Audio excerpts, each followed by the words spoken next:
Police station में 12 या 18 घंटे वो पेरेंट्स घूमते रहे, उनको न्याय नहीं मिला।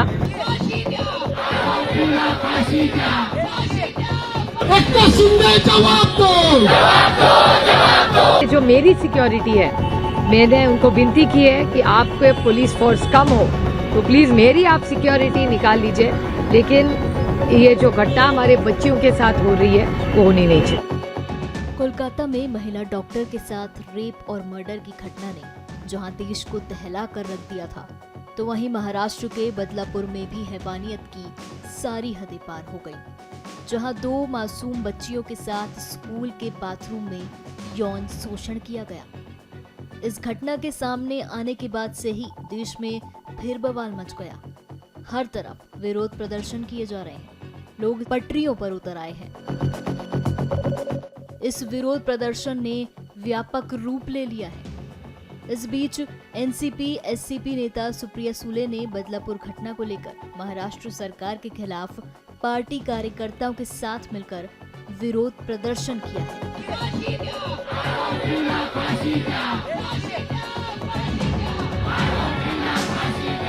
हाथों में पोस्टर और बैनर लिए पार्टी के कार्यकर्ताओं ने विरोध जताया है।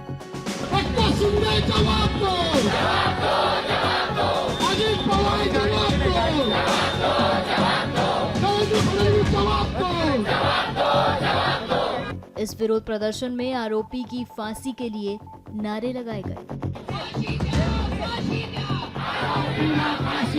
मैं इस सरकार का खंडन करती हूँ, निषेध करती हूँ और महाराष्ट्र में क्राइम अगेंस्ट वुमेन बढ़ता जा रहा है। केंद्र सरकार का डेटा कहता है कि महाराष्ट्र में क्राइम बढ़ा जा रहा है। कल की बलात्कार की जो घटना हुई वो बहुत संवेदनशील तरह से हम सब ने उसको देखना चाहिए, क्योंकि एक बच्ची है, हमारी देश की बच्ची है वो, और उसकी जिम्मेदारी हम सबकी है। लेकिन जिस तरह से इस सरकार ने जब पहली बार कंप्लेन आई, उस कंप्लेन के बारे में शायद कुछ ठीक से एक्शन नहीं ली गई, तो इसका जवाब शिक्षा मंत्रालय ने देना होगा कि आपने कुछ क्यों नहीं किया। उसकी इंक्वायरी होनी चाहिए।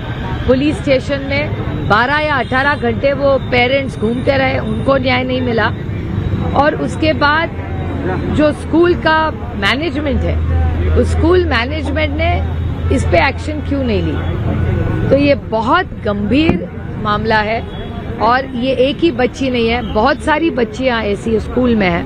मैं सरकार को और महाराष्ट्र के मुख्यमंत्री को विनती करती हूँ कि एक फास्ट ट्रैक कोर्ट जो उन्होंने कहा है, लेकिन ऐसी एक घटना आगे फिर ना हो, इसलिए पुलिस को ज्यादा आपने अलर्ट रखना चाहिए।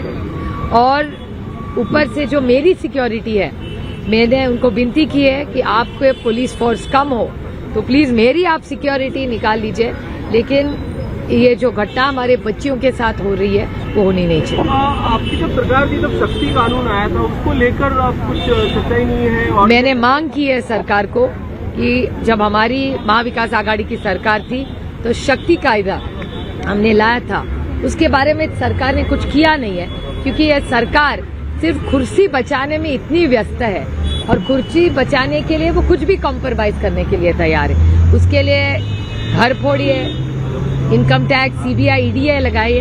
इस देश में ईडी की ज्यादा लोगों को दिक्कत है, लेकिन महिला सुरक्षितता के लिए इस सरकार को टाइम नहीं है।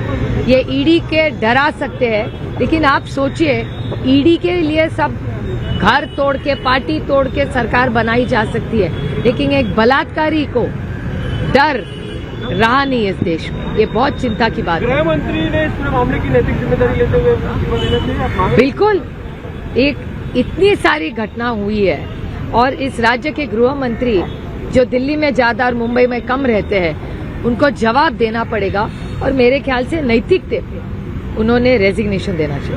मैम, एक और चीज है कि लेकिन सरकार, आप जो सवाल उठा रही है, सरकार ये कह रही है कि इस पूरे मामले को राजनीतिकरण किया जा रहा है अपोजिशन द्वारा। उनके इस आरोप पे आप क्या जवाब देंगे? देखिए, उनके यहाँ कहने के लिए कुछ है नहीं, ना स्कीम ठीक से चल रही है, ना सरकार ठीक से चल रही है। महंगाई बढ़ रही है, बेरोजगारी बढ़ रही है और भ्रष्टाचार तो इसको ऑफिशियली कर रही है ये सरकार, तो उनके लिए कुछ एजेंडा भी नहीं है। तो इसके लिए हमारे खिलाफ बोलने के लिए कुछ नहीं रहा, इससे अनाप शनाप बोलती रहती है सरकार।